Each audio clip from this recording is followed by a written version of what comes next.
Welcome to a point of view test drive in the BMW X3. Look, this one has the digital key where I can preset the temperature so it's nice and warm for when I get in.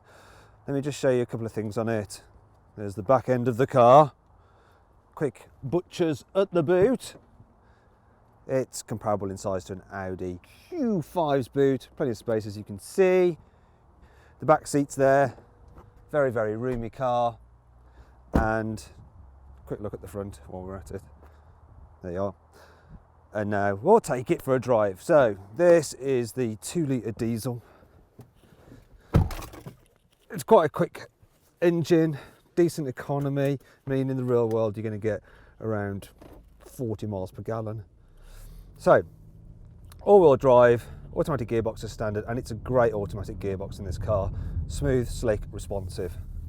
The diesel engine itself is a bit raucous.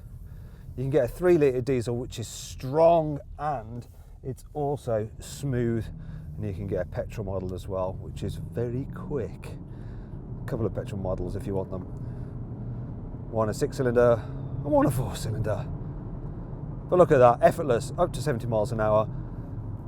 Now, the thing I like about this car is that it feels car-like for an SUV, so you're jacked up, but it feels sporty in the driving position, and that makes it easy to drive. It makes it feel natural. It actually feels quite small, even though it's a big, practical, spacious car. I mean, yeah, loads of room for people, and there's plenty of room if you're tall here in the front as well. The infotainment system on this car is the upgraded version. So as standard, you get I think it's about 7 inches. The screen, this is a 10-inch screen.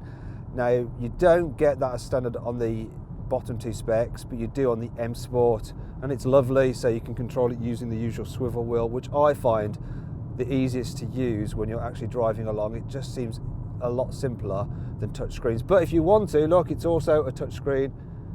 One thing that's annoying about it is that you have to pay extra for Apple CarPlay, and you can't get Android Auto at all. Not very good. In terms of the quality in here, I think this is class leading in terms of the quality of the materials. It's also solid, also well made. It just feels expensive. The design, I prefer the interior design of a Volvo XC60, but I don't think that the quality can quite match this BMW in terms of fit and finish. It's just solid, it's nice. As standard, you get digital dials, although they're only part digital. These bits are plastic, which is a bit annoying. The driving experience though is faultless, so it's comfy, it's quiet, it's quick, it handles really well for a tall car. Definitely among the best, if not the best in class. The Porsche Macan may be a bit more sporty, but overall this is a better balance. This one has the adaptive dampers, which aren't that much actually, but well worth having. So press that button, I can put it into comfort, and it slackens things off and makes it really good and comfy over bumps.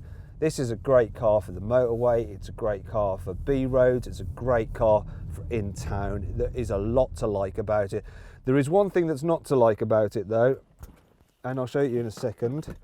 But in the meantime, one thing you want to do is see that you can get the best price on this car. So click on the pop-out banner in the top right-hand corner of the screen, or on the link below the video to go to carwow to see how much you can save on a BMW X3. So the thing I'm not so keen about is the big silly kidney grills there. That's about it. I'll let you make your own mind up about that though. Hope you enjoyed this test drive. Click on the video windows for more content on this car.